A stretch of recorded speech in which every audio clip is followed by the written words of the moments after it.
I'm joined by John Trent, bounding into comics. It's an absolute pleasure. We've had conversations over the last 6 months to a year, and I'm delighted to finally talk to you. How are you getting on, pal? I'm doing great. Just kind of got back from a trip down to Florida to visit a lot of my wife's family. So kind of getting back into the swing of things. Had like a little bit of a vacation, but kind of jumping back into everything and getting back to work and back to the grindstone. There's a lot of stuff to jump into just in terms of what you cover as a website or as an organization. And we kind of mentioned it earlier. If you're in the sphere of YouTube content creation and you stick on YouTube, more than likely one of the biggest YouTubers out there will be covering a story from your website. Tell us a little bit about how that feels. Obviously, it's great for you in terms of a company, but it's also like it's journalism. It's real journalism. It's not the stuff that we get force fed every day. Yeah. So if I'm being honest, most of the time I don't even like really notice that people are citing us unless someone like sends it to me. Like I have a friend down in Florida who will be like, "Oh, look, Tim Pool got you," and I was like, "Oh, that's great. I'm glad to hear that."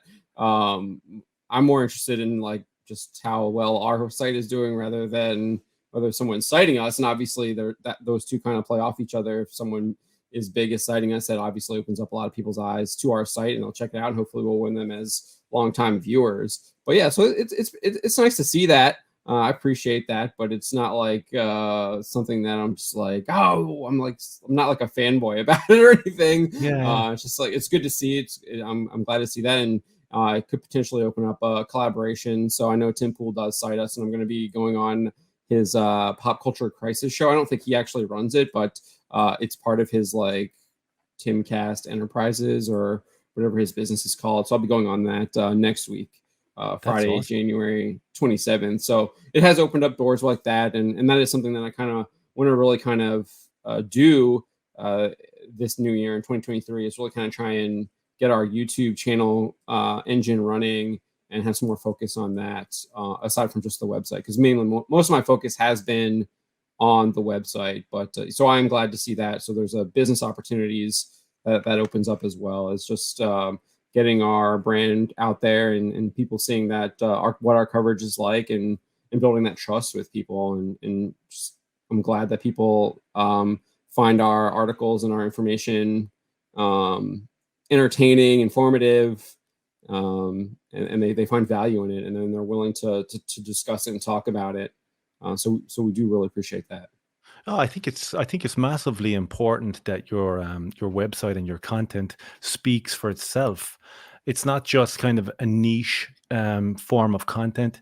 It really is, as I said, for the critical thinker or for the person who I guess swims against the grain, they can go and look at Bounding into Comics and be again. I don't want to use pejoratives, but this is normal. This is truth. This is what it is, so because a lot of us have been kind of force fed into kind of a cognitive dissonance type of way of thinking, where what we see in front of us in terms of our pop culture, we'll say, we're told the inversion of that, so Rings of Power, we're told that it's the most successful, bestest show ever. And, you watch the first episode and you go, this is not good. And it's Yeah. so refreshing to go to a Bounding into Comics and just have the truth. It's kind of that it's a bias almost, but it's done in a really, really good way. And I think it stands to you, especially if you have the likes of Tim Pool citing your stuff.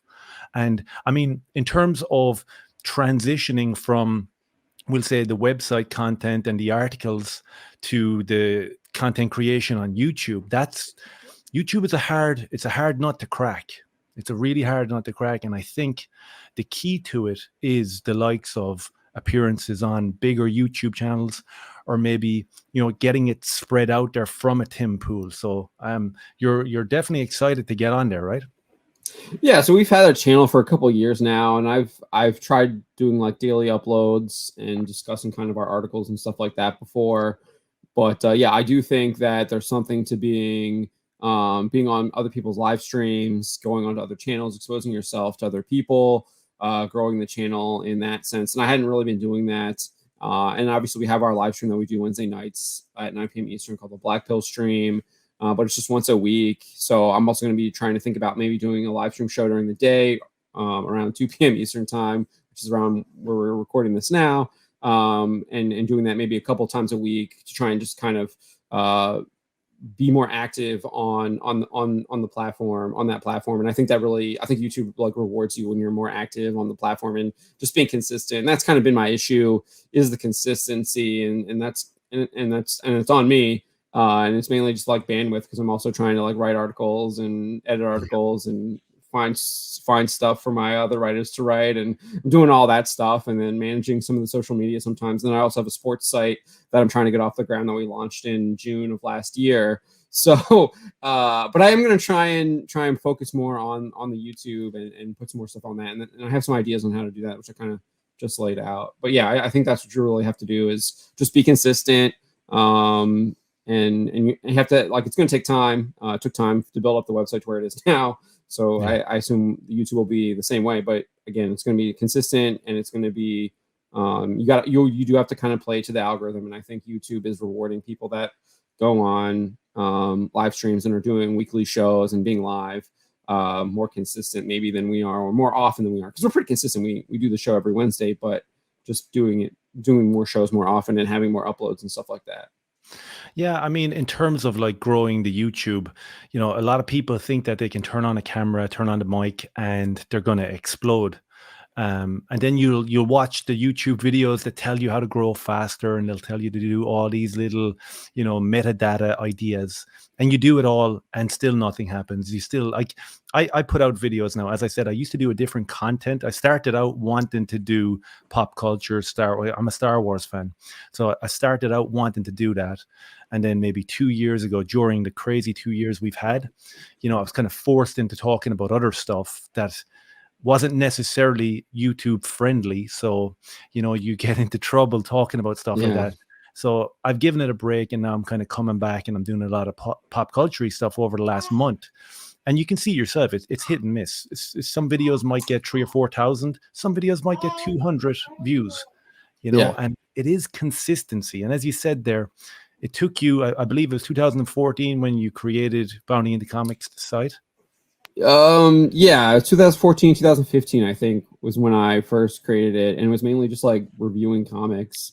And then I eventually started covering more of like the controversies and stuff that are happening within the comic book space. I think one of the first ones we did was it was the Milo Manara variant cover for Spider-Woman, and then there was also around the same time there was a Batman variant cover. It was like or it was a Batgirl variant cover that was like homaging Killing Joke. And like the writer for the Batgirl series wanted it pulled off and canceled, and DC like acquiesced.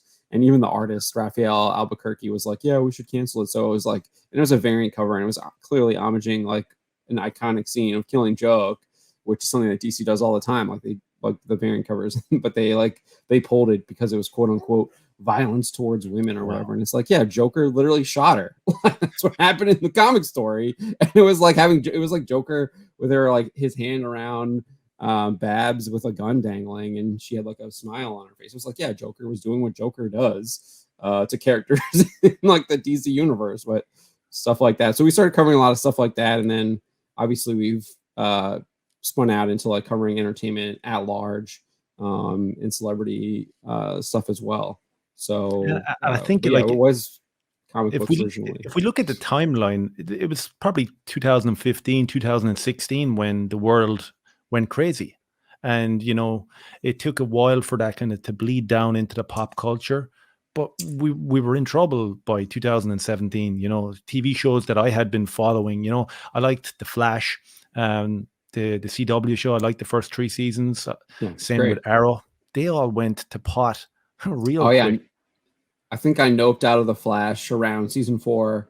Yeah, I can never remember like when. Now I guess around season 7 though. But it was after like they just had they brought in Malfoy, the guy who played Malfoy, to play some character, and they had some other like some speed god, and that's kind of when I like was like, yeah, I'm done.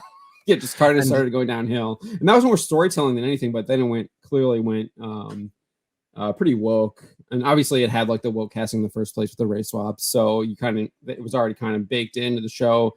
to begin with, but the that was kind of covered up by like pretty solid storytelling for the first 3 seasons, I thought. It was definitely good, and when you're producing videos talking about, we'll say, identity politics been infused into our content, and a lot of the time you'll have comments, you people jumping into the comment section, and if you make a reference to like Star Trek, I'm a big Star Trek fan. I like Enterprise.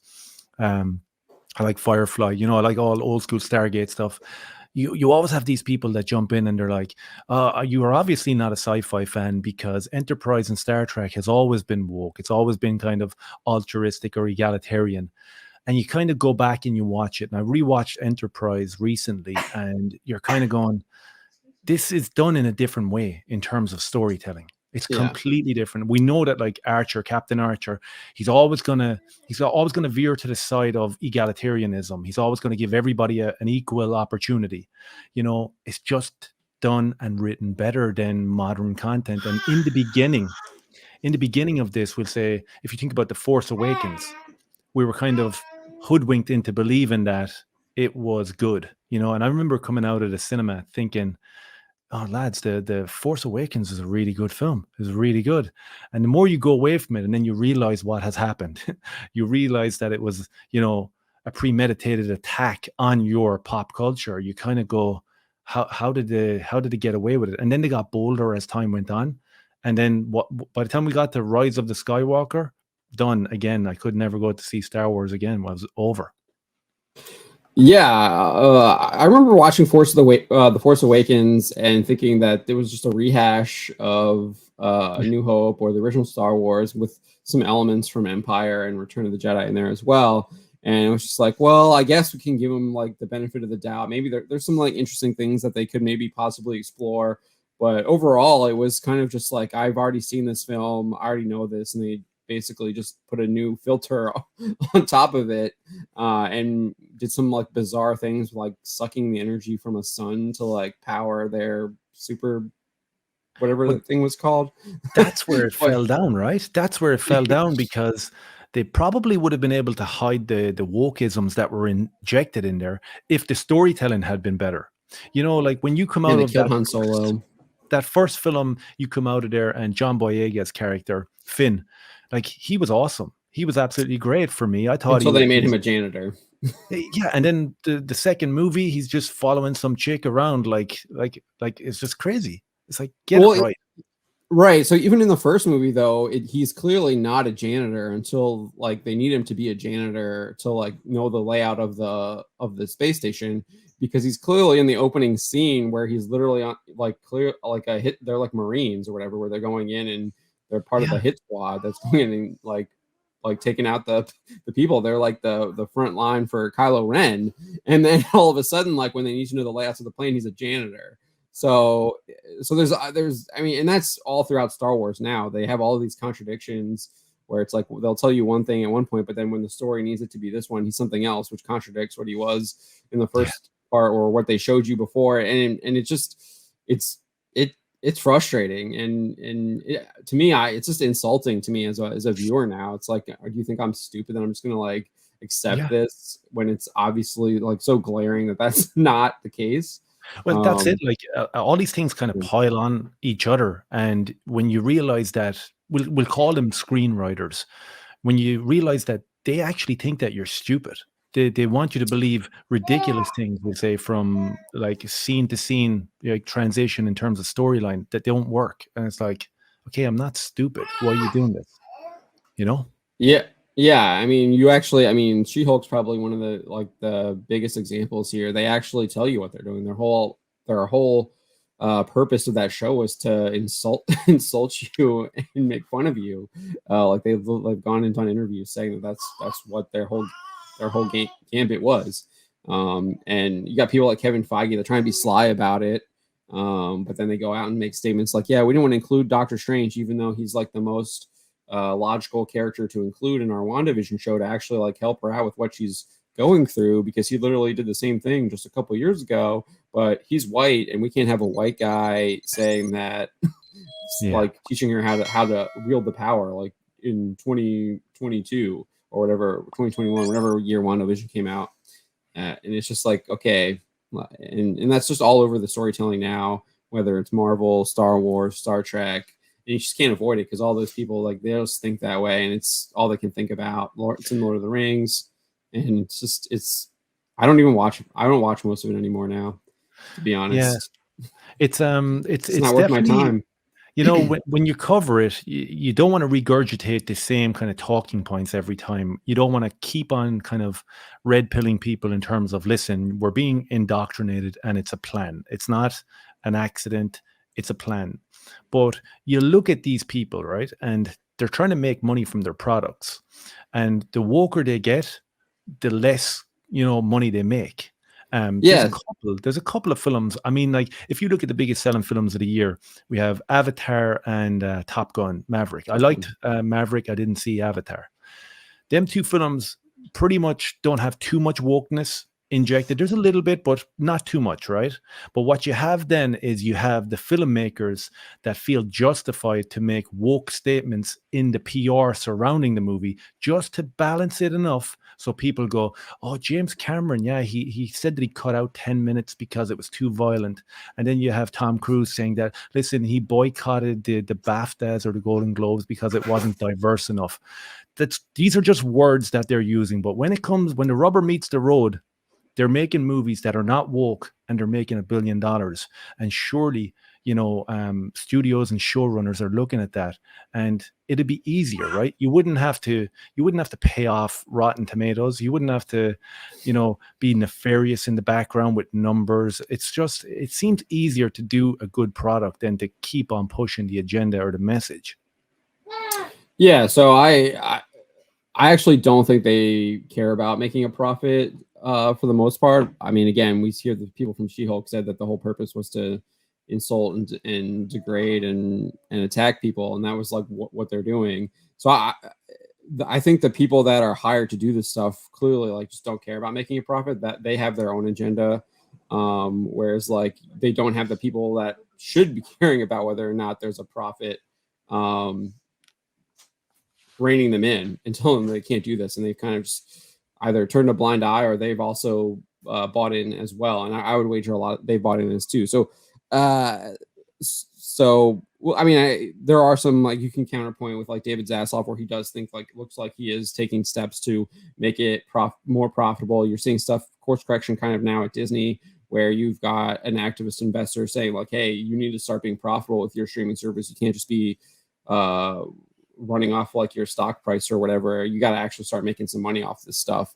So you are seeing that, but again, that's just happening right now, which I think bolsters my argument that these people don't care about making money and they're all about pushing the message, and that's more important to them than making money. And they have billionaire investors that are willing to use their money to push that message too for whatever It's purpose it's that they want. it's quite scary as well in terms of, the generations that are going to be coming into play here, because I'm a father. I've got 3 kids, and we teach them a certain like code of morals. And you talk about showrunners that are young people between 25 to 35, right? And you Yeah. think, you know, is this like premeditatively evil, if you want to use that word? I know a lot of people use that word over the last 2 years, and I was reluctant to believe, but because I'm kind of a person of faith, and I do believe that it is true.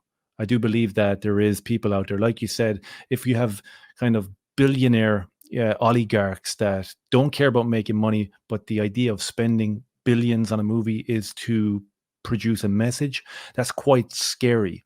But what might be even scarier than that is showrunners, screenwriters, and producers coming up right now might organically think that this is the way to produce content, that it has to be about the message.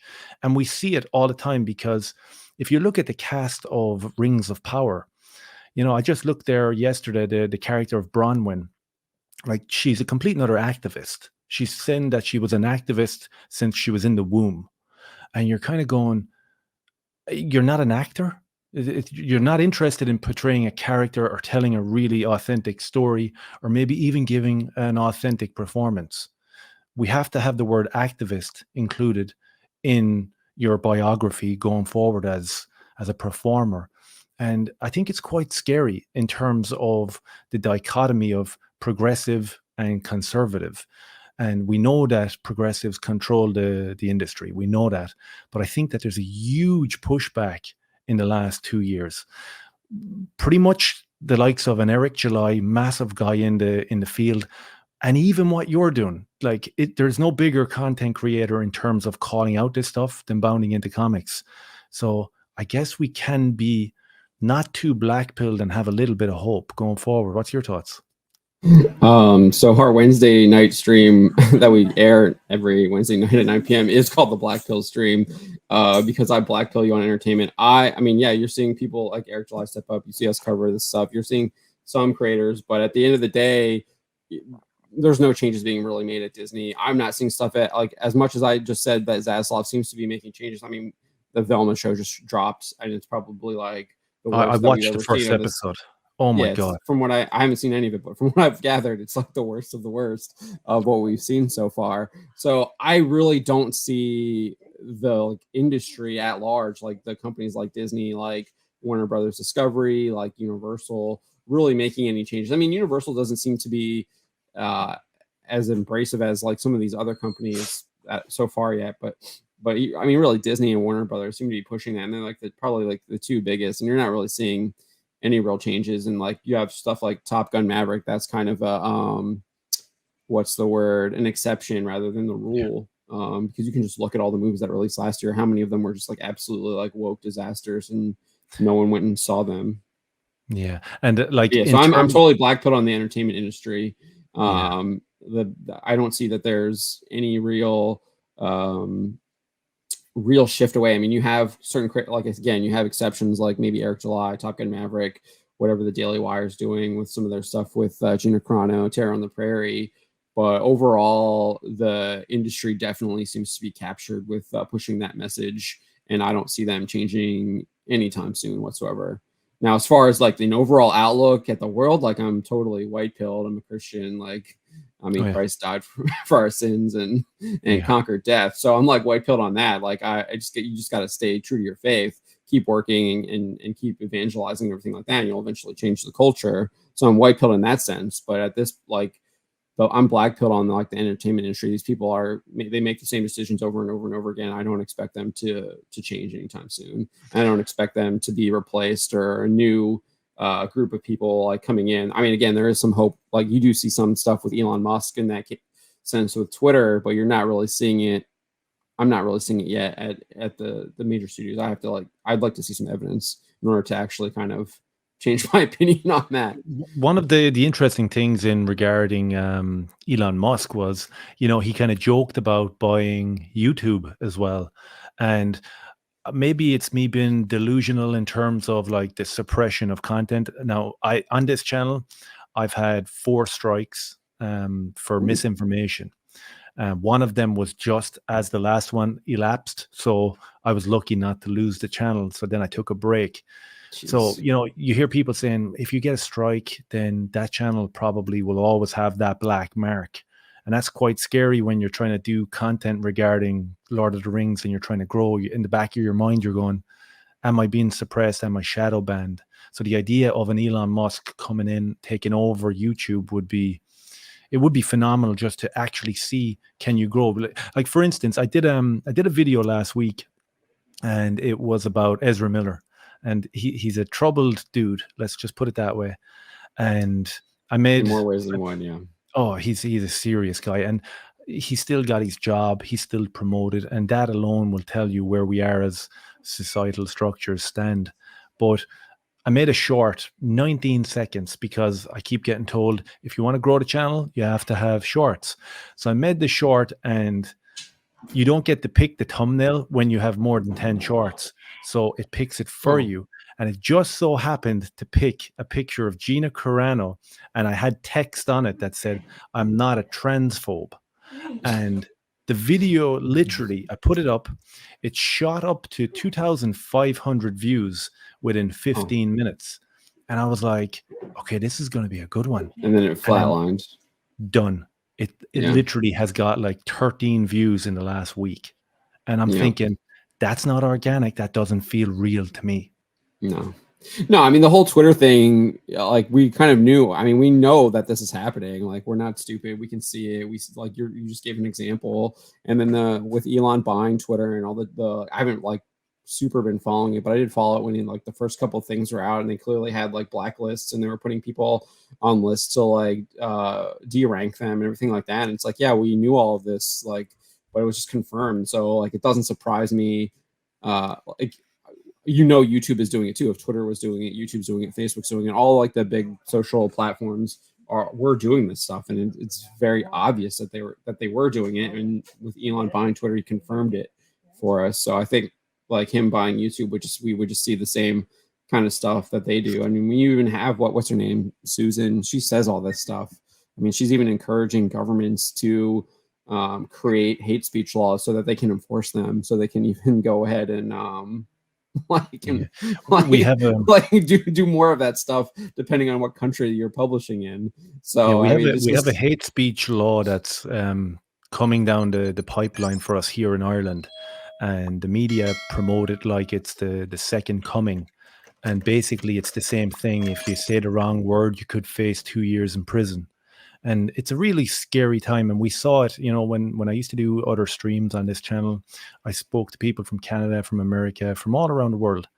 And I spoke to Jonathan Peugeot, and he was in Canada, and he spoke about how hate speech laws, not allowed to leave your home for certain reasons, all this type of stuff, and it's extremely scary. And you talked about blackpilling, and during that time period, I guess I developed personally a kind of an ethos of, I'm going to look after my wife and my 3 kids, and everything outside of that bubble they can look after themselves, because there's a time there when you would be creating content, and you'd be putting it out there so much to try help everybody else. And I mean, that has to come organically. And as you said, being kind of faith-based and just looking after your own castle, I think it's a good option going forward. And then secondary to that comes the content creation and calling these people out.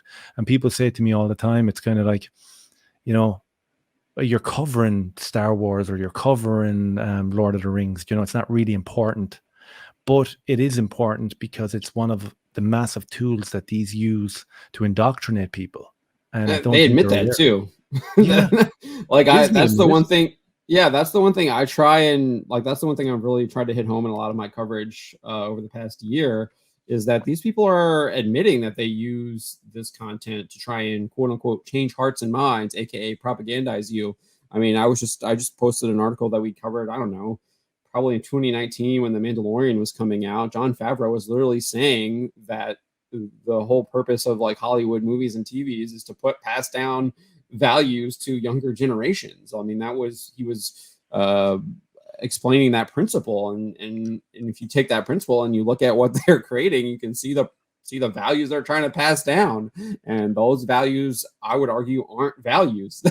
No, no, They're the no. opposite of values. There's nothing valuable in the stuff that they're trying to push on you. And then you have, I mean, Bob Chapek like went out and sent all these emails in the fight with the state of Florida back in like February of last year, and he was admitting that that's exactly what they were trying to do. They're trying to like change your hearts and minds, and they're going to do it through the content. He was saying that in emails sent out to all Disney employees and stuff that were made public.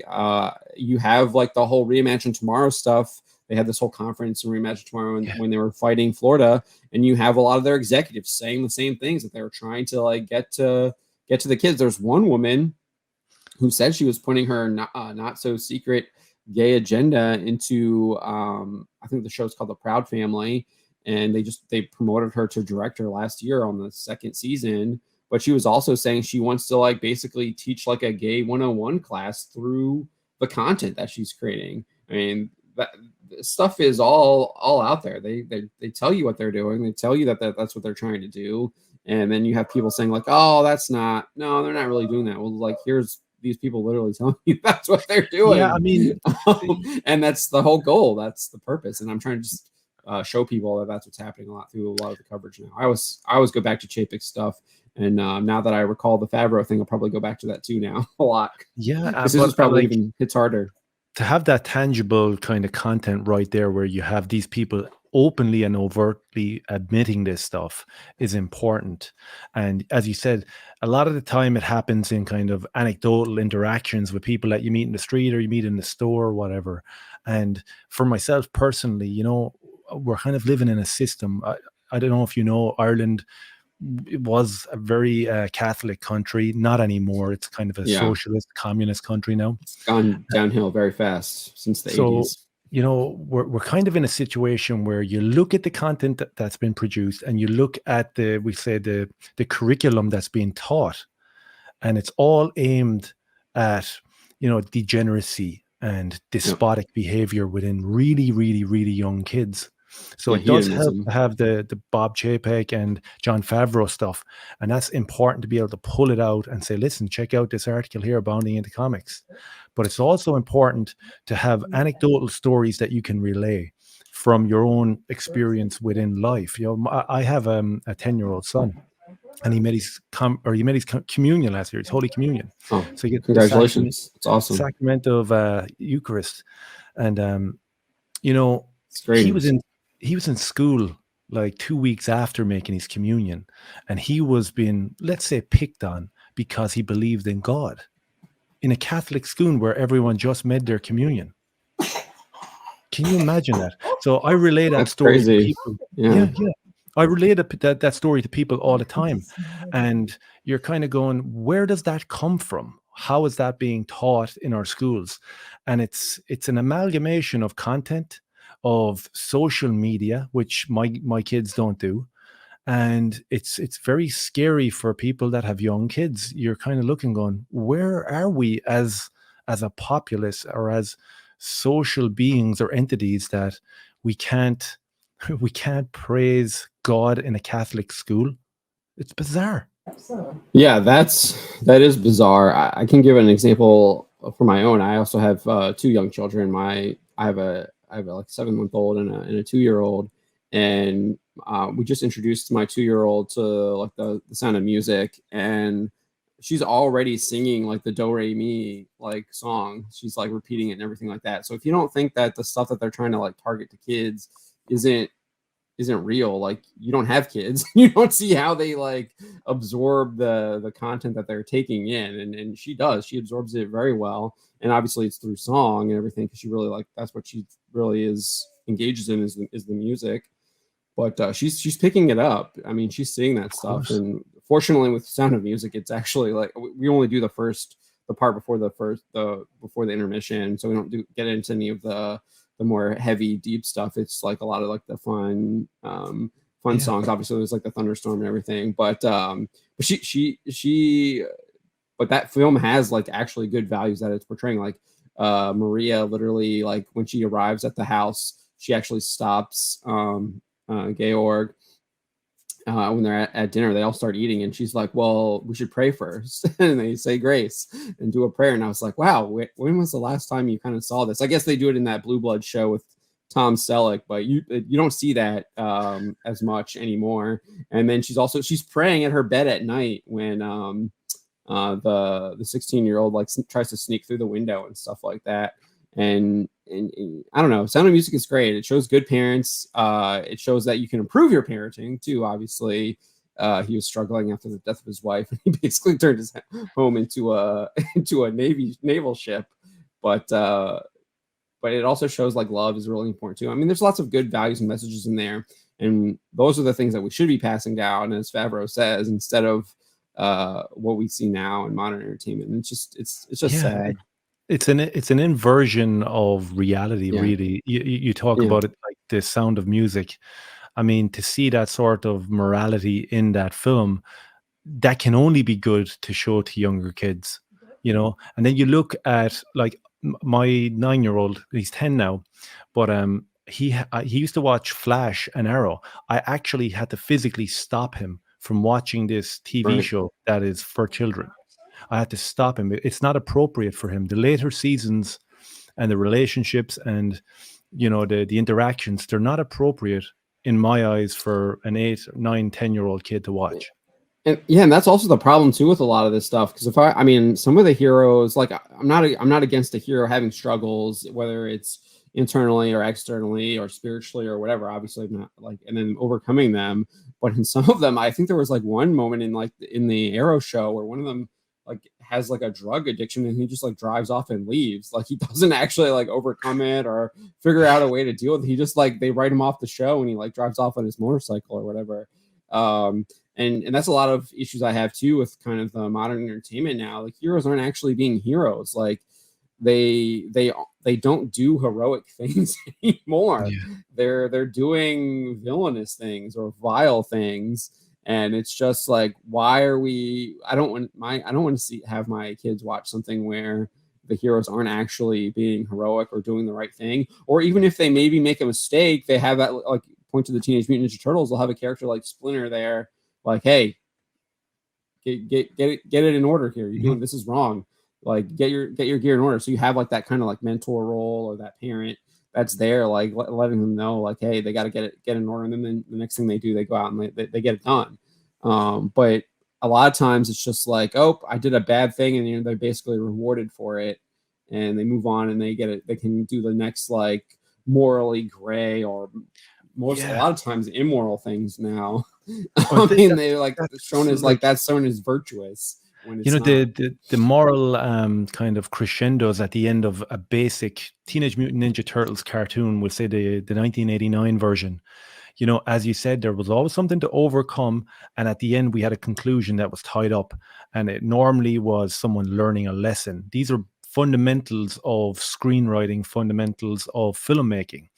Across the board, we've seen it all the way through. I'm a big fan of older movies, and I'm currently watching a Cheyenne. It's a Western from 1955 TV Huh. show with Clint Walker. The way this is structured, the way this is written, 40-minute episodes, phenomenal in terms of morality and telling a true story. And it's just, when you look at that 40-minute episode, as opposed to Willow TV series that I just finished watching and reviewing here on this channel, you talk about having someone to look up to, someone that's going to solve problems, someone that's going to be the hero. This show was so all over the place, and I'm probably a little bit lighter in terms of how hard I go on shows, because I looked at it and I thought this could have been brilliant. If you actually got this right, this could have been brilliant. So every time I saw like a thread of something that was decent, I would say it in my reviews. So I wasn't just like disparaging the whole thing all out, but it was not good, obviously. Um, Right. That's and what we I've just heard. had, as I say, like kind of Kardashian TikTok conversations and dialogue. We had the two most Oh, unlikable female leads. Willow was in the background. He didn't know what he was doing. He was following them around like a little sheep. yeah. And you're kind Sounds of like going, Lucasfilm. it, and now they're talking about season two. And to be honest with you, I'm kind of happy enough to watch a season two because it wasn't as offensive or as like disgusting as Rings of Power. This is the most expensive TV show ever, and it couldn't even get story arcs right. Forget it. It was Yeah, just terrible. yeah. We're talking about people doing virtuous things. She literally rejects the Tolkien version of heaven, jumps off the ship and like swims Yeah. away, and it's like, what are you like? That was the first episode. You And knew what implied that it you were was in. evil too. Yeah, and implied it was evil. Like she was like sensing some kind of like evil like coming from Valar, and I was just like, get out of here. Like I was just like, you knew, just like as soon as you see that scene, like you just know that it's just gonna go downhill from there, and it did. There's Yeah, nothing you were redeeming mentioning after earlier that. about the War of Rohirrim. It was a story that I covered, and you covered it, and you Yeah, gave me a shout out, which I appreciate in your link yeah, and in your great article. coverage. But all of a sudden, that kind of that prospect of having maybe a decent Tolkien premise come out, that's very interesting to me. How do you feel about that? Yeah, so I think the War of the Rohirrim has a lot of. I actually, when they first announced it, I was really hyped about it because I went back and I read the short story that Tolkien wrote in the appendix, and that short story is really awesome, and I think it fits really well to a kind of anime style, which is what they're doing. And obviously, there's room to play with that because he doesn't like Tolkien doesn't go into super details about like what actually happens during a lot of the battles, but the battles are there and you can play with that with this anime film. So I actually have like really high hopes. The source material is actually like really good. Tolkien is very clear on like the what happens, the timeline of events and everything. He does go into details on some of the things that Helm Hammerhand undertakes, like him going out into the snow and basically like blowing his horn, and the horn is like literally like used as a weapon of fear, because when you hear the horn, like your people are ending up getting killed as they're trying to like besiege the Hornburg.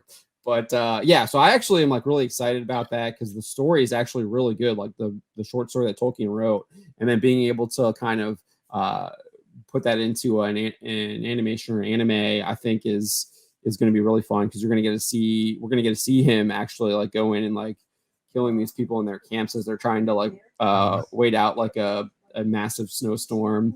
And then You're also making like it more exciting for me here. yeah, Genius. It sounds great.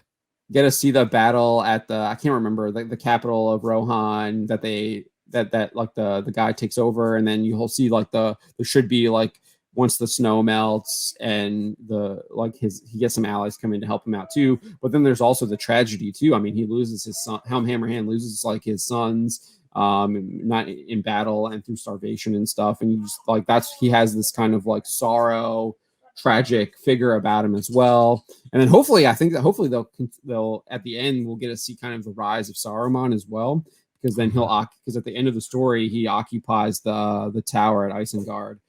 So we'll kind of get to see that too. So there's lots of really cool stuff in that short story, and I hope they're able to like include it all. It might be better as like a season, an anime season, instead of a movie. But I'm actually really excited about it. I think there's a lot of high hopes for it, and I was hopeful that the guy, I think his name's DeMaio, Jason DeMarco, yeah. Oh, DeMarco, yeah, thank you. DeMarco, who ran Toonami for a long time, got a lot of anime on there, is producer on the project, and he was heavily criticizing what the Rings of Power was doing as far as its Tolkien nature. Although some of the things that he said about Tolkien and his views on gender are just utterly ridiculous, and I can't even believe you can even kind of like posit that when he's talking about like that. I don't think he comprehended how Tolkien was writing, how he was describing the Valar and the Silmarillion. So I just don't understand. I think most modern people that are just woke, they're not going to ever understand Tolkien. They're never going to understand the connotations of what it was like to come back from World War I and to have lost everybody, and to write a story that was basically almost like a memoir of what he had lived through. And we just watched the extended versions of Lord of the Rings, Peter Jackson's, at Christmas. And they're just absolutely phenomenal.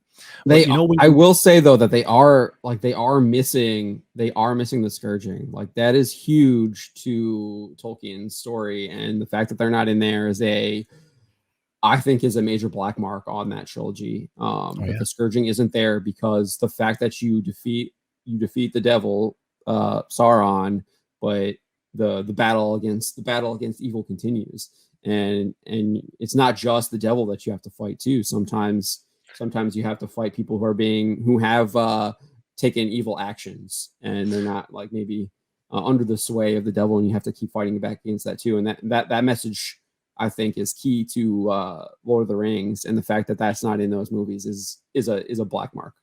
And I did see the great Robert Meyer Burnett talk about what was missing in terms of Peter Jackson's trilogy, and how even though there was a lot missing and it did perturb a lot of the diehard Tolkien fans. I'm more of a film guy. My kids have read the books. They're more into the books. They know the lore a lot better than me.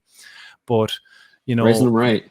Yeah. So the balance to, like, Peter Jackson managed to balance leaving out certain elements, like you said, that were extremely important, but still producing something that's kind of, worldwide, across the board, regarded as brilliant. 100%. I'm not like, or Rings of Power. Yeah, I'm not trying to like say that I didn't like Jackson's films. I love Jackson's films, but I wish he had included the scourging. I mean, when we got to the But end of Return of the King, and it's a heartbreaking scene when you know the context of, and this is me just surmising. I'm not saying that it's a definitive or it's an allegory completely, but when you see Frodo come back from the journey, and there's no way that he can settle in the Shire. There's just no way. Like hanging out in the pub with Sam and Pippin and the boys, that's not an option after the turmoil and torture that he had been through. And when you hear stories about people coming back to Britain from World right, War One, it's almost identical. And I know that Tolkien said, "Look, this isn't an analogy for anything that happened, but just in terms of timeline and his own life, you have to kind of marry the two together and be how can you go back to normality after what we've seen and what we've lost on the battlefield?" And you put that kind of together as the context of what Jackson was able to put forward and portray in them films, and you compare it to the Rings of Power, and you know you're in trouble in terms of the future of content. You yeah. know it. It's Frodo is like finds reward in sailing to the west in peace, where Galadriel literally yeah. jumps off a ship and calls it evil and runs away. That's his peaceful moment. You know, you can see it in his face. He's relieved that Yeah, he's going to leave the a place of juxtaposition turmoil. Yeah, is jarring. It's it, jarring. it's Like you, it's it's incredible, and yeah. I just think like in terms of what we're watching now, we kind of watch it. Like I watched the entirety of Rings of Power, I do and I didn't too. Yeah. enjoy anything, not one thing. I enjoyed the ad revenue I made off of like educating people on what Tolkien actually wrote and what his thoughts were Yeah, in comparison to what the Rings of Power showed. I enjoyed that, and I and did enjoy actually reading more about Tolkien's thoughts on a lot of this stuff when I was doing my research and all on a lot of the stuff that the Rings of Power did and how it was it's blah, blah, blah, quite contrary to what Tolkien thought and what he wrote and how he explained it to lots of people in his letters. So I actually did enjoy a lot of that. So it was a learning process, and I got to learn a lot more about Tolkien. And I actually have his letters right here oh wow. on my desk. So That's awesome. I um, also kind of stumbled into Tolkien from a different angle, probably around 6 to 8 months ago, because I started attending the traditional Latin Mass oh, here in my nice. town, and for anyone Glad that they still knows it, have it. it's something that's just it's hard to explain. It's ethereal. It's dreamlike being in a Latin Mass, and I came across an article about Tolkien being a fervent attendee of Latin Mass. So I kind of went down this rabbit hole of reading all about his upbringing as traditional Catholic, And and his it's mom, yeah. something that kind of goes under the radar in terms of Tolkien. People don't talk about it, and this guy was such a traditionalist. When the Vatican II came about, He um, criticized he it. Yeah. he would stand up and leave the church when mass wasn't performed in Latin. And again, this adds to the sequence of him being just this really legit guy that really cared about what was around him. And I mean, if we're not promoting that, what are we doing? I actually read something. I think one of his biographers said he would like go to confession like every day, which Yeah, is he was crazy. traditionalist. Yeah, he like, and again, you know, The church not only to requires once a year, which I think is yeah, not to a deviate little too far lax, away. but Yeah, not to deviate too far away, but in terms of morality, it's lacking now. You see certain people are doing certain movies that, I mean, have you seen the Padre Pio movie with Shia LaBeouf? It hasn't come out yet for me over no, here. it's only I've actually had people ask me about this. It's only been shown at the Venice Film Festival, I think. Okay. And that's the only place it's been screened. There have been like a couple trailers that I see on YouTube that people have put together, but I think that's from the Venice Film Festival. It has not actually, from what I can gather, it hasn't found a distributor.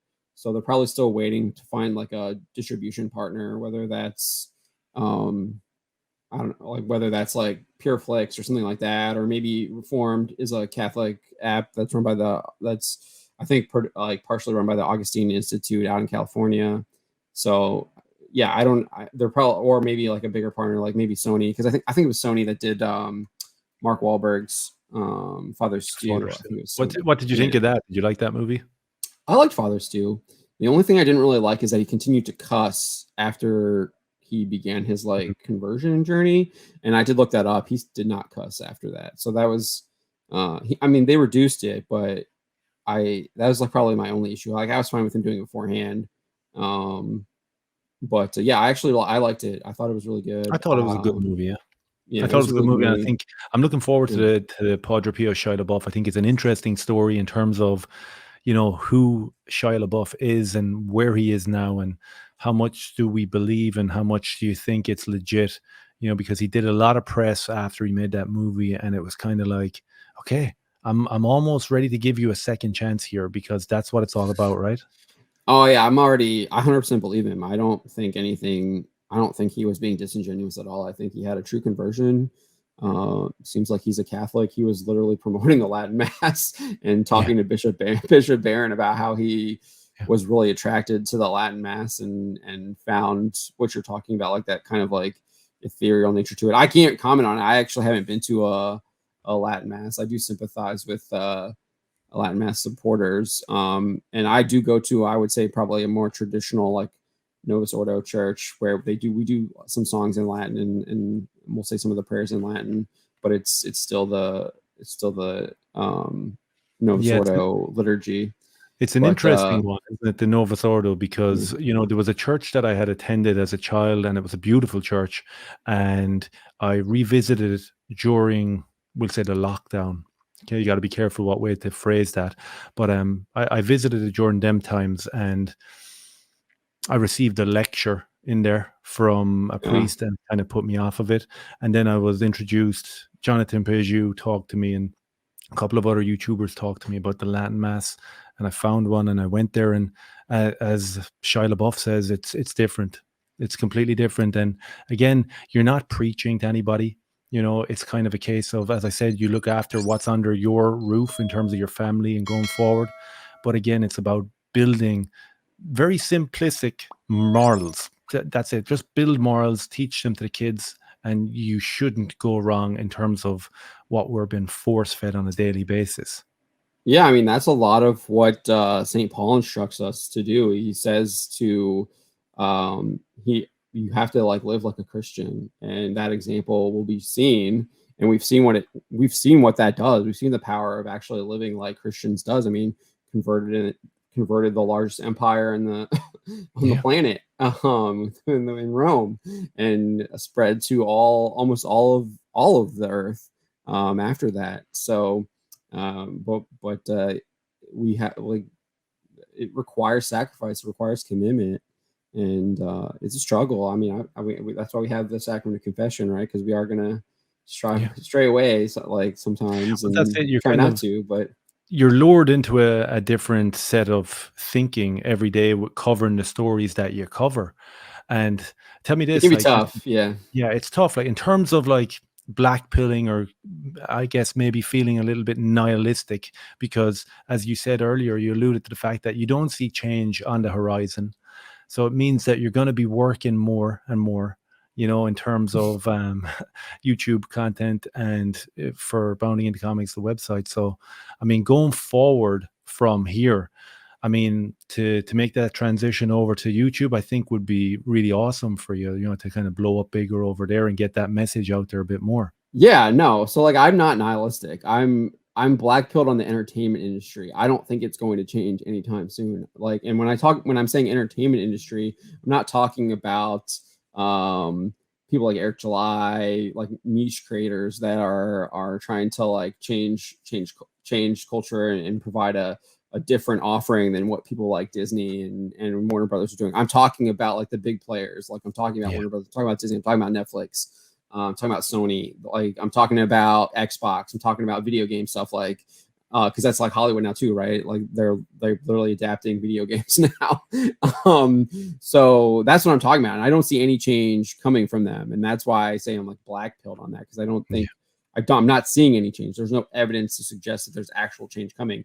I mean, Velma is the perfect example. I mean, That's we just great. had She-Hulk as well. I mean, She-Hulk, when like you didn't think it could get worse than She-Hulk. Well, here comes Velma. It's way worse. So like It's what like almost unbelievable, like, isn't it? yeah. It's almost, but again, the numbers don't support it, so they're kind of propped up by kind of a mental ideology.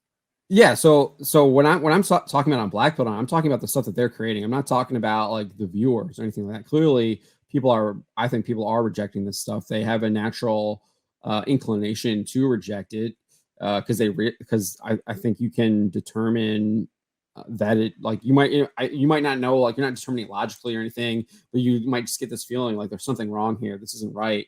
You know that it's not true, and like you might not be able to like figure out like why you're thinking that way, or why you have like that, you just have that instinct. And so I do think that there are people that are seeing that and like rejecting it, but the creators and the people that work in Hollywood that are making these decisions, that have like the creative control over the studios, they're going to keep pushing that stuff. So that's why I see it as black pilled. But again, to reiterate, I like think that I'm a Christian. Like Christ died for our sins, conquered death, and heaven awaits those who are committed to Christ, and hopefully His mercy will extend to others too, and that they will accept Him and worship Him as well. So I see that I'm seeing a movement where people are kind of moving. They're seeing all of this stuff in the culture and all the things that have been happening throughout the world, and they are kind of turning back to God too. So I am seeing a movement towards that, and I'm not saying that's a significant movement or it's a massive movement, but I'm seeing that there is a movement to that. And I think if you ask Jonathan Peugeot, he would say the same thing as well. I think I've heard him say that Oh yeah. on a couple of his channels as well. So you are seeing that as well. And I'm in a couple of Facebook groups where people are doing that as well. They're finding Christ because just based on like how crazy the world is at this point. Oh, there's so many people returning to it because they're lost. Yeah. There's nothing there for them. And when you believe and when you pray and when you're of that mindset, then you're kind of forced into seeing the good. You can scratch the surface and see the good, especially in the sphere where you want to kind of operate. If we're talking about content creation, YouTube, pop culture, wherever it may be, you can see that if you scratch the surface, that there is good things happening. And I guess that gets to the point that we were making with Tolkien. I mean, yeah. like we're talking about Peter Jackson's stuff, like it's obviously derived from Tolkien's work, and people can see that. They see the good in that. And you were talking about that old Western show that you were watching. Well, I've also been watching the old Zorro serials that Disney produced, and you see the good in that. And I actually picked up they have some like collected editions of like the original Zorro books, and I picked those up. And you see the good in that. You can see it. You see that it's actually doing what you want it to do. It's passing down good values to people through the entertainment. And again, I was talking about Sound of Music. Like you have her. I mean, the main charter is a nun. She's a Catholic nun, and let's return. Or she's not a nun. She's a novitiate. She's what's the word? She's trying to she's in the process of determining whether or not she wants to live a life of it looks like they're a cloistered nun. I'm not sure what you imagine if we were to have a Sound of Music remake in 2023. No, how scary of a prospect is that? And it's an indictment of content going forward, like, isn't it? Yeah, I can't even, like, I'm trying to think of like what they would do. I feel like they would probably set it in like Ukraine or something like that. Stop.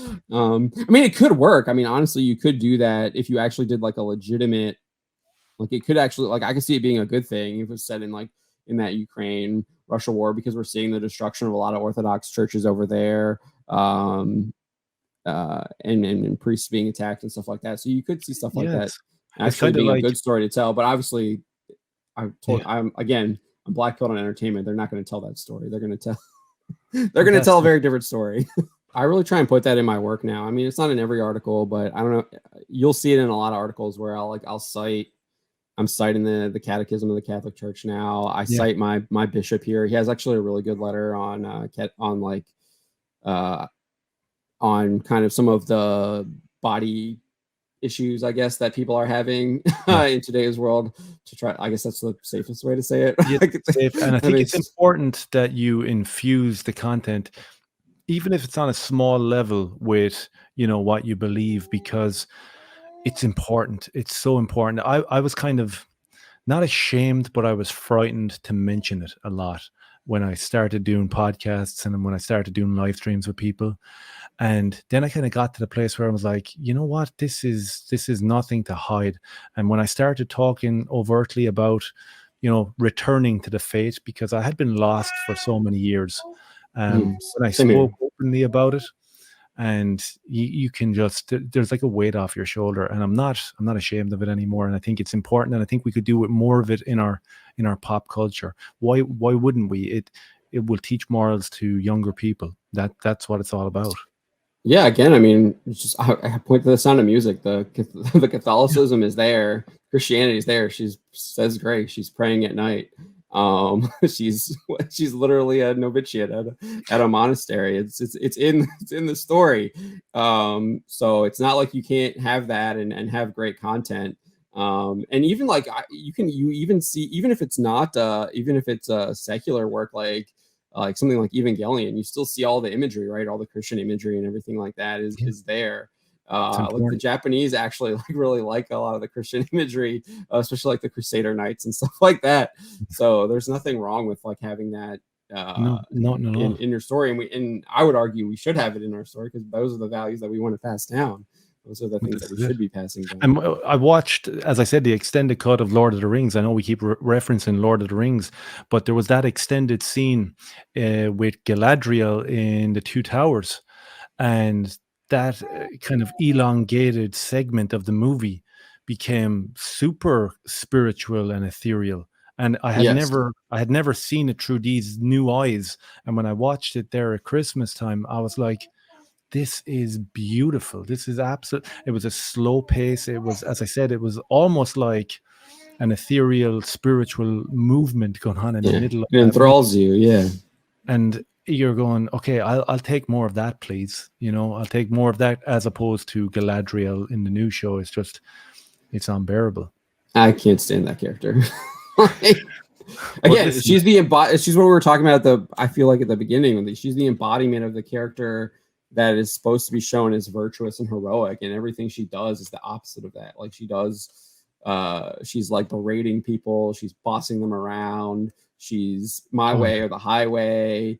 And again, like I guess when I say that now, like you can be like a commander and tell people what to do, but she's the way she does it, it's like she's degrading them, she's denigrating them as she's talking to them and stuff like and I that. mean, it kind of comes down to the writing, because, we Yeah. had that kind of instance recently with Jennifer Lawrence where she talked about there was no action heroes until I made Hunger Games.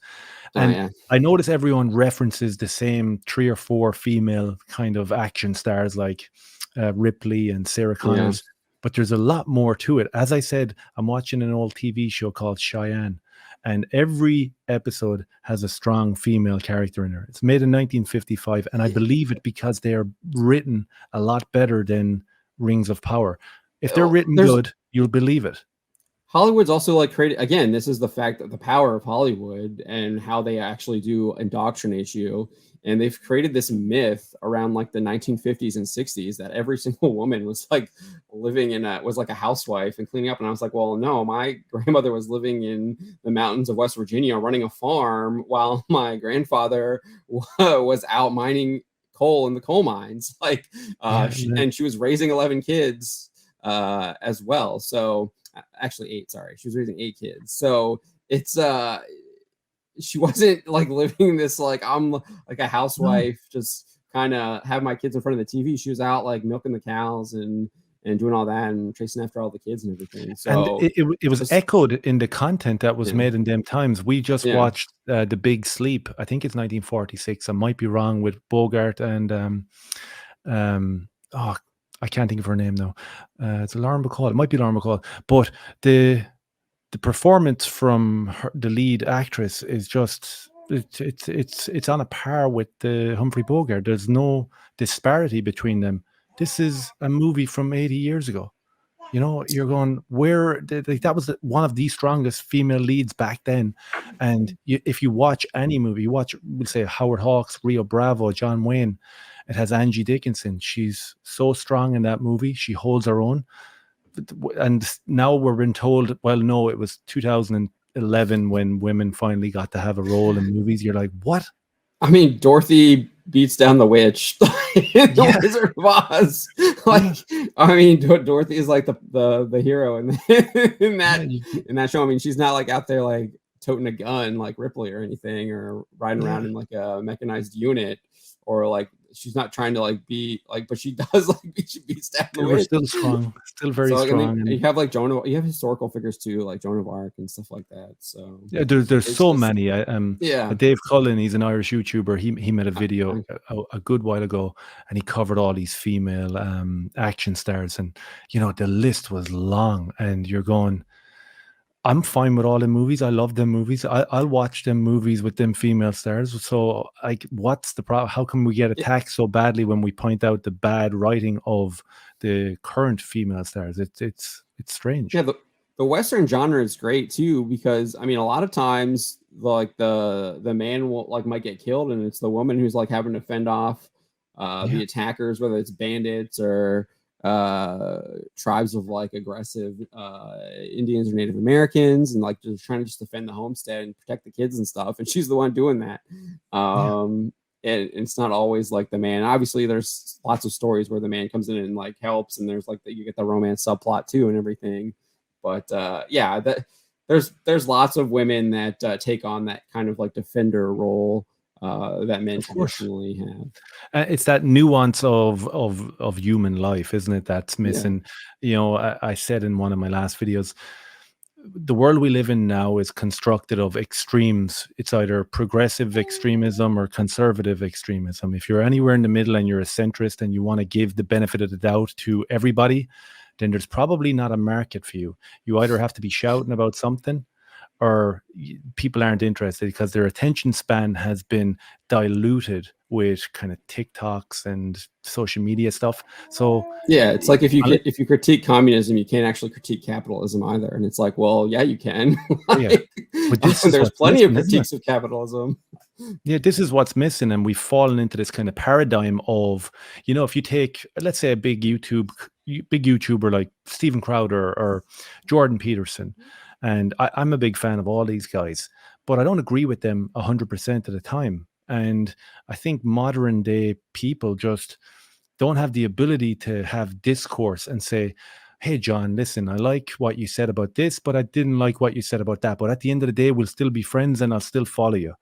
Now it's you're done. It's like I agree with 95%. You said one thing about this other person that I don't like, and it's boom, you're gone, you're cut. And it's like, okay, that's not progression. That's not progressivism.